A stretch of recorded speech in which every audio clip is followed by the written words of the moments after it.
not rolling like the numbers.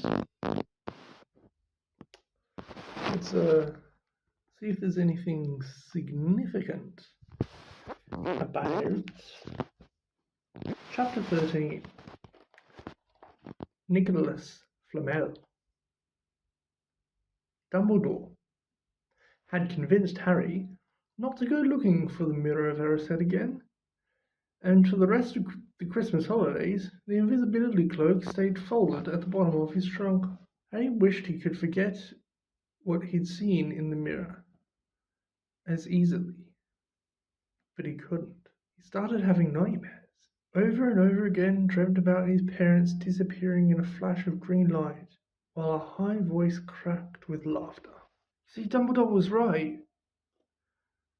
That mirror could drive you mad, said Ron, when Harry told him about these dreams. Hermione, who came back the day before term started, took a different view of things. She was torn between horror at the idea of Harry being out of bed, roaming the school 3 nights in a row, if Filch had caught you, and disappointment that he hadn't at least found who Nicolas Flamel was. They had almost given up hope of ever finding Flamel in the library book, even though Harry was still sure he had read the name somewhere. Once term had started, they were back to skimming through books for 10 minutes during their breaks. Harry had even less time than the other two, because Quidditch practice had started again. Wood was working through the team harder than ever. Even the endless rain that had replaced the snow couldn't dampen his spirits. The Weasleys complained that Wood was becoming a fanatic, but Harry was on Wood's side. If they won their next match against Hufflepuff, they would overtake Slytherin in the House Championship for the first time in 7 years. Quite apart from wanting to win, Harry found that he had fewer nightmares when he was tired out after training. Then, during one particularly wet and muddy practice session, Wood gave the team a bit of bad news. He'd just gotten very angry with the Weasleys, who kept dive-bombing each other and pretending to fall off their brooms. "Will you stop messing around?" he yelled. "That's exactly the sort of thing that'd lose us the match. Snape's refereeing this time, and he'll be looking for any excuse to knock points off Gryffindor." George Weasley really did fall off his broom at these words. He spluttered through a mouthful of mud. "Referee the Quidditch match. It's not going to be fair if we might overtake Slytherin." The rest of the team landed next to George to complain too. "It's not my fault," said Wood. "We're just going to have to make sure we play a clean game. So Snape has got no excuse to pick on us." Which is all very well, thought Harry, but he had another reason for not wanting Snape near him while he was playing Quidditch. The rest of the team hung back to talk to each other as usual at the end of practice, but Harry headed straight back to the Gryffindor common room, where he found Ron and Hermione playing chess. Chess was the only thing Hermione ever lost at, something Harry and Ron thought was very good for her. "Don't talk to me for a moment," said Ron, when Harry sat down next to him. "I need to concentrate." He caught sight of Harry's face. "What's the matter with you? You look terrible." Speaking quietly so no one else would hear, Harry told the other two about Snape's sudden, sinister desire to be a Quidditch referee. "Don't play," said Hermione at once. "Say you're ill. Pretend to break your leg." "Really break your leg?" "I can't. There isn't a reserve seeker. If I back out, Gryffindor can't play at all." At that moment, Neville toppled into the common room. How he managed to climb through the portrait hole was anyone's guess, because his legs had been stuck together with what they recognized as once as the leg locker curse. He must have had to bunny hop all the way up the Gryffindor tower. Everyone fell about laughing, except Hermione, who leapt up and performed the counter curse. Neville's legs sprang apart, and he got to his feet, trembling. What happened? Hermione asked him, leading him over to sit with Ron and Harry. Malfoy, said Neville shockingly. I met him outside the library. He said he'd be looking for someone to practice that on. Go to Professor McGonagall, Hermione urged Neville. Report him. Neville shook his head. I don't want more trouble, he mumbled. Gotta stand up to him, Neville, said Ron. He's used to walking all over people. That's no reason to lie down in front of him and make it easier. There's no need to tell me. I'm not brave enough to be in Gryffindor. Malfoy's already done that. Neville choked. Harry felt in the pocket of his robes and pulled out a chocolate frog, the very last one from the box Hermione had given him for Christmas. He gave it to Neville, who looked as though he might cry. You're worth 12 of them, Malfoy, Harry said. The Sorting Hat chose you for Gryffindor, didn't it? And where's Malfoy? In stinking Slytherin. Neville's lips twitched in a weak smile as he unwrapped the frog. Thanks, Harry. I think I'll go to bed. Do you want the card? You collect them, don't you? As Neville walked away, Harry looked at the famous wizard card. Dumbledore again. He was the first one I ever... He gasped. He stared at the back of the card. Then he looked up at Ron and Hermione. I found him, he whispered. I found Flamel. I told you I'd read the name somewhere before. I'd read it on the train coming here. Listen to this. Professor Dumbledore is particularly famous for his defeat of the Dark Wizard Grindelwald in 1945, for the discovery of the 12 uses of dragon's blood, and his work in alchemy with his partner, Nicolas Flamel. Hermione jumped on her feet. She hadn't looked so excited since they got back their marks for their very first piece of homework. Stay there, she said, and she sprinted upstairs to the girls' dormitories. Harry and Ron barely had time to exchange mystified looks before she was dashing back, an enormous old book in her arms. I never thought to look at here, she whispered excitedly. I got this out of the library weeks ago for a bit of light reading. Light, said Ron, but Hermione told him to be quiet until she'd looked something up and started flicking frantically through the pages, muttering to herself. At last she found what she was looking for. I knew it! I knew it! Are we allowed to speak yet? said Ron grumpily. Hermione ignored him. Nicolas Flamel, she whispered dramatically, is the only known maker of the Philosopher's Stone. This didn't have quite the effect she expected. The what? Oh, honestly, don't you two read? Look, read that there. She pushed the book towards them, and Harry and Ron read. The ancient study of alchemy is concerned with making the Philosopher's Stone, a legendary substance with astonishing powers. The stone will transform any metal into pure gold. It also produces the elixir of life, which will make the drinker immortal. There have been many reports of the Philosopher's Stone over the centuries, but the only stone currently in existence belongs to Nicolas Flamel, the noted alchemist and opera lover. Mr. Flamel, who celebrated his 665th birthday last year, enjoys a quiet life in Devon with his wife.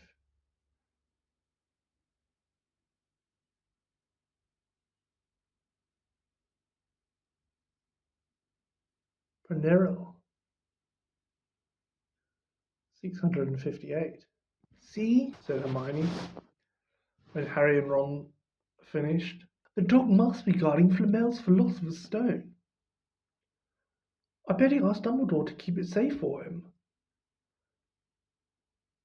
Because they're friends, and he knew someone was after it. That's why he wanted the stone moved out of Gringotts. A stone that makes gold and stops you ever dying, said Harry. No wonder Snape's after it. Anyone would want that. And no wonder we couldn't find Flamel in that study of recent developments in wizardry, said Ron. He's not exactly recent if he's 665, is he?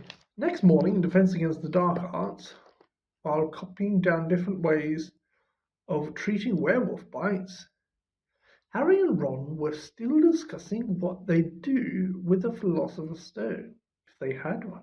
It wasn't until Ron said he'd buy his own Quidditch team that Harry remembered about Snape and coming match. I'm going to play, he told Ron and Hermione. If I don't, all the Slytherins will think I'm just too scared to face Snape. I'll show them. I'll really wipe the smiles off their faces if we win. Just as long as we're not wiping you off the pitch, said Hermione. As the match drew nearer, however, Harry became more and more nervous. Whatever he told Ron and Hermione, the rest of the team weren't too calm either. The idea of overtaking Slytherin in the House Championship was wonderful. No one had done it for nearly 7 years, but would they be allowed to, with such a biased referee? Harry didn't know whether he was imagining it or not, but he seemed to keep running into Snape wherever he went.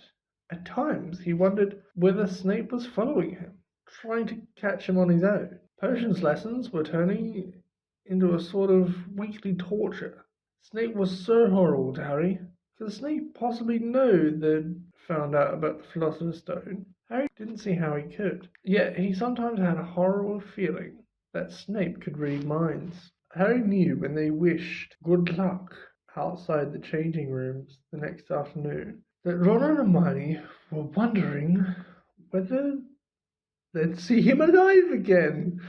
This wasn't what you'd call comforting. Harry hardly heard a word of Wood's prep talk as he pulled on his Quidditch robes and picked up his Nimbus 2000.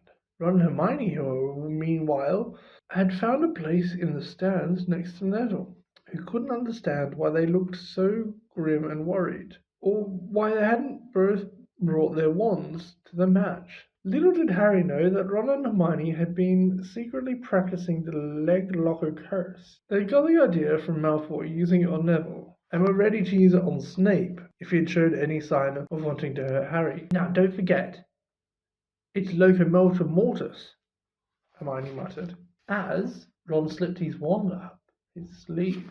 I know, Ron snapped. Don't nag. Back in the changing rooms, Wood had taken Harry aside. Don't want to pressure you, Potter, but if we need an early capture of the snitch, it's now. Finish the game before Snape can favour Hufflepuff too much. Oh, school's out there, said Fred Weasley, peering out the door. Even blimey Dumbledore's come to watch. Harry's heart did a somersault. Dumbledore, he said, dashing to the door to make sure. Fred was right. There was no mistaking that Silverbeard. Harry could have laughed out loud with relief. He was safe. There was simply no way Snape would dare to try and hurt him if Dumbledore was watching. Perhaps that was why Snape was looking so angry as the teams marched onto the pitch. Something that Ron noticed too.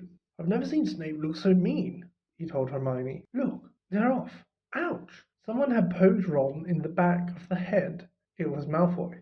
Oh, sorry, Weasley, didn't see you there. Malfoy grinned broadly at Crabbe and Goyle. Wonder how long Potter's going to stay on his broom this time. Anyone want to bet?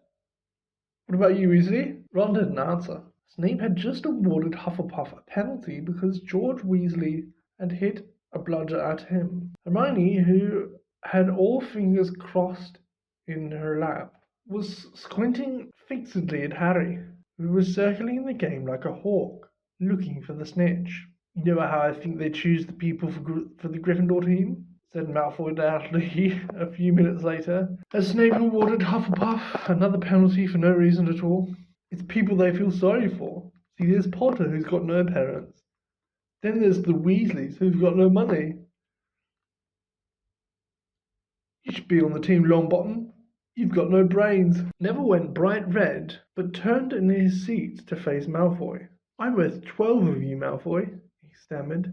Malfoy, Crabbe and Goyle howled with laughter, but Ron, still not daring to take his eyes off the game, said, You tell him, Neville. Longbottom, if brains were gold, you'd be poorer than Weasley, and that's saying something. Ron's nerves were already stretched to breaking point with anxiety about Harry. I'm warning you, Malfoy, one more word. Ron, said Hermione suddenly. Harry! What, where? Harry had suddenly gone into a spectacular dive, which drew gasps and cheers from the crowd. Hermione stood up, her crossed fingers in her mouth, as Harry shrieked towards the grounds like a bullet. You're in luck, Weasley. Potter's obviously spotted some money on the ground, said Malfoy. Ron snapped. Before Malfoy knew what was happening, Ron was on top of him, wrestling him to the ground. Neville hesitated, then clambered over the back of his seat to help. Come on, Harry! Hermione screamed, leaping on her seat to watch Harry speed straight at Snape. She didn't even notice Malfoy and Ron rolling around under her seat, or the scuffles and yelps coming from the whirl of fists that was Neville, Crabbe, and Goyle. Up in the air, Snape turned on his broomstick just in time to see something scarlet shoot past him, missing him by inches. Next second, Harry pulled out of the dive, his arm raised in triumph. The snitch clasped in his hand. The stands erupted. It had to be a record. No one could ever remember the snitch being caught so quickly. Ron, where are you? The game's over. Harry's won. We've won. Gryffindor are in the lead, shrieked Hermione, dancing up and down on her seat, hugging Parvati Patil in the row in front. Harry jumped off his broom 30 centimeters from the ground. He couldn't believe it. He'd done it. The game was over. It had barely lasted 5 minutes. As Gryffindors came spilling on the pitch, he saw Snape land nearby, white-faced and tight-lipped. Then Harry felt a hand on his shoulder and looked up into Dumbledore's smiling face. Well done, said Dumbledore.